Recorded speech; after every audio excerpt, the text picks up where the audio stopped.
Hi friends, నమస్తే. This is Shirisha, Siri 999. Welcome to my channel. ఈరోజు ఒక సరికొత్త టాపిక్తో మీ ముందుకు వచ్చేసాను. అదేంటో చూడండి. అయితే ఈ వీడియో పూర్తిగా చూడండి. పూర్తిగా చూస్తేనే విషయం ఏంటనేది మీకు అర్థమవుతుంది. మరి చూసే ముందు నా ఛానల్ సబ్స్క్రైబ్ చేసుకున్నారా?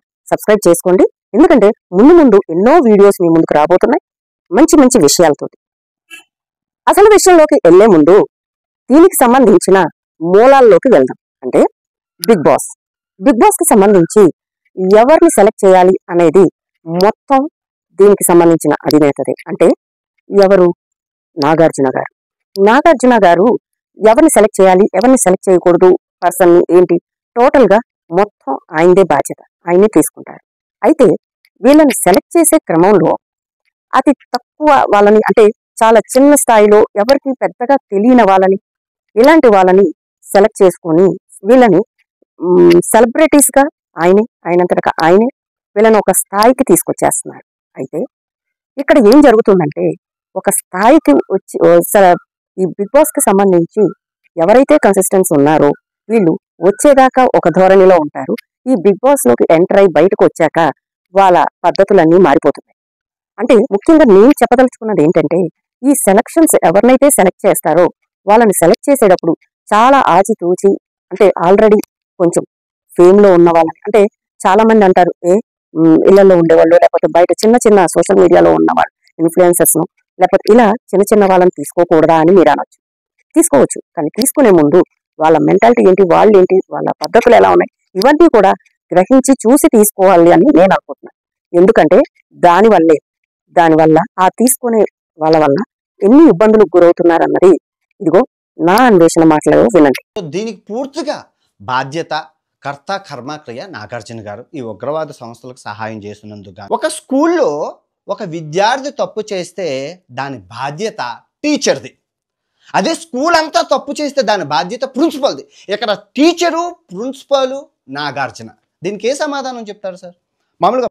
అయితే ఇక్కడ నా అన్వేషణ చెప్పేది ఏంటంటే, ఈ కింద స్థాయిలోంచి, అంటే చిన్న వాళ్ళ నుంచి వాళ్ళకి తినడానికి కూడా జరగని వాళ్ళని, అలాంటి వాళ్ళని తీసుకురావడం వల్ల వీళ్ళు వచ్చే ముందు చెప్పేది ఒకటి, వచ్చాక చేసేది ఒకటి. అంటే వీళ్ళు ఒక పేరు వచ్చాక బెట్టింగ్ యాప్స్ ప్రమోషన్స్ చేసేయటం, వాళ్ళు డబ్బు కోసం ఎంతకైనా దిగజారుతున్నారు. కాబట్టి తీసుకునే వాళ్ళని, సరైన వాళ్ళని తీసుకుంటే బాగుంటది అనేది నా అన్వేషణ అభిప్రాయం. అసలు ఈ బిగ్ బాస్ వల్ల ఉపయోగం ఏంటి, ఇంకా తెలియని వాళ్ళకు ఎలా గొడవలు పడాలి ఏంటి అనేది మీరు చక్కగా క్లియర్ కట్ గా చూపిస్తున్నారు. ఇది వేరే మ్యాటర్ అనుకోండి. దీని మీద మనం క్లియర్ కట్ గా మళ్ళీ ఇంకో వీడియోలో మాట్లాడుకుందాం. ఇప్పుడు ప్రజల అభిప్రాయం ఏంటంటే, నాగార్జున గారు ఈ బిగ్ బాస్ షో తీసేసి చక్కగా ఎవరు కోటీశ్వరుడు ఇలాంటి షోస్ లాంటివి ఏమన్నా ప్రజలకు నాలెడ్జ్ అందించే క్రమంగా ఏదన్నా షోస్ పెడితే చాలా బాగుంటది అని ప్రజలందరి అభిప్రాయం.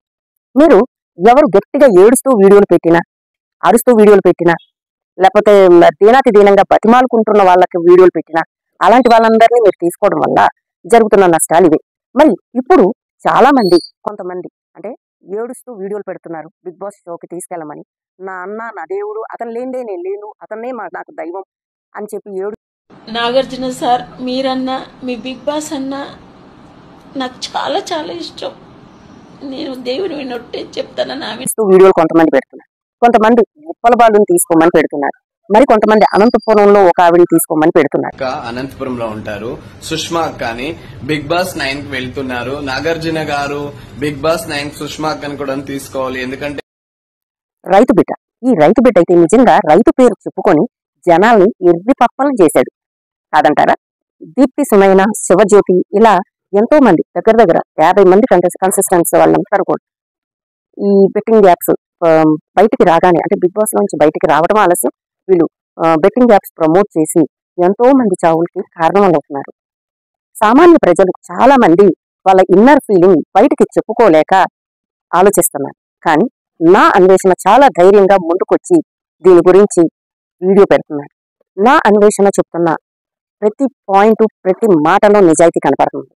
అంటే మరి బిగ్ బాస్ లోకి వెళ్ళక ముందు డబ్బులు లేక ఇబ్బంది పడుతున్న వాళ్ళందరూ కూడా బిగ్ బాస్ లో 10 రోజుల్లో ఫేమ్ వచ్చి బయటకి రాగానే మరి వీళ్లకు చాలా తక్కువ టైంలో అంతంత డబ్బులు ఎక్కడి నుంచి వస్తున్నాయి. సమాజంలో IAS, IPS టీచర్స్ చిన్నప్పటి నుంచి ఎంతో కష్టంతో కష్టపడి పైకి వచ్చి పెద్ద పెద్ద బిజినెస్ ఎంటర్ప్రీనర్స్ అయిన వాళ్ళు ఉన్నారు. అలాంటి వాళ్ళందరినీ మీరు ఎందుకు తీసుకోవట్లేదు? అలాంటి వాళ్ళని బిగ్ బాస్ లోకి తీసుకొని ప్రజలకు ఎంకరేజబుల్ గా, అంటే ఇలా తయారవ్వాలి, మేము కూడా ఇంత కష్టపడాలి, ఇలా పైకి రావాలి అనే విధంగా మీరు ఎందుకని చేయట్లేదు? నా అన్వేష్ బ్రో, నువ్వు సూపర్, చాలా కష్టపడుతున్నావు దేశం కోసం. దేశం బాగుపడాలని ఉన్నది ఉన్నట్టుగా నిజాయితీగా నిక్కచ్చిగా మాట్లాడే తత్వం మా అందరికి బాగా నచ్చింది తమ్ముడు. You are a true patriot of India. I really appreciate your critical analysis. ఈ విషయాన్ని సెంట్రల్ గవర్నమెంట్ NIA దృష్టికి తీసుకువెళ్ళాలి. మరి ఫైనల్ గా నేను చెప్పాలనుకుంటుంది ఏంటంటే, నాగార్జున గారు, మీరు ఇకపైన మీరు తీసుకునే కన్సిస్టెన్స్ విషయంలో చాలా జాగ్రత్తగా ఆచితూచి ఎవరిని తీసుకుంటే బెస్ట్ అనేది ఆలోచించి తీసుకుంటే బాగుంటది అనేది మా అభిప్రాయం. అలాగే నా అన్వేషణ bro, thank you so much. మీలాంటి వాళ్ళు ఈ దేశానికి చాలా అవసరం. ఎన్నో ఎన్నో తెలియని విషయాలు మా అందరి ముందుకి తీసుకొస్తున్నారు. సో ఈ అసలు మెయిన్ బెట్టింగ్ యాప్స్ ప్రమోషన్స్ ఆగిపోవడానికి కారణమే మీరు. ఫస్ట్ గా ముందుగా అడుగు బయట పెట్టి దీని గురించి గట్టిగా మాట్లాడి మీరు ఎంతో ధైర్యంగా వచ్చారు. సో మీలాంటి వాళ్ళని మేము ఇన్స్పిరేషన్ గా తీసుకొని మేము కూడా మంచికి సపోర్ట్ చేసుకుంటూ ముందుకు వెళ్దాము. సో నా ఫ్రెండ్స్ కి, నా ఆడియన్స్ అందరికీ నేను చెప్తున్నది ఏంటంటే, ప్రతి ఒక్కళ్ళు ధైర్యంగా ముందుకొచ్చి చెడు ఎక్కడైతే ఉందో దాన్ని అణిచివేయడానికి ప్రయత్నిద్దాం. మరి నా ఛానల్ని మీరందరూ సబ్స్క్రైబ్ చేసుకున్నారా? చేయకపోతే అర్జెంటుగా సబ్స్క్రైబ్ చేసుకొని మీ అభిప్రాయాన్ని కామెంట్స్ రూపంలో పెట్టండి. నమస్తే.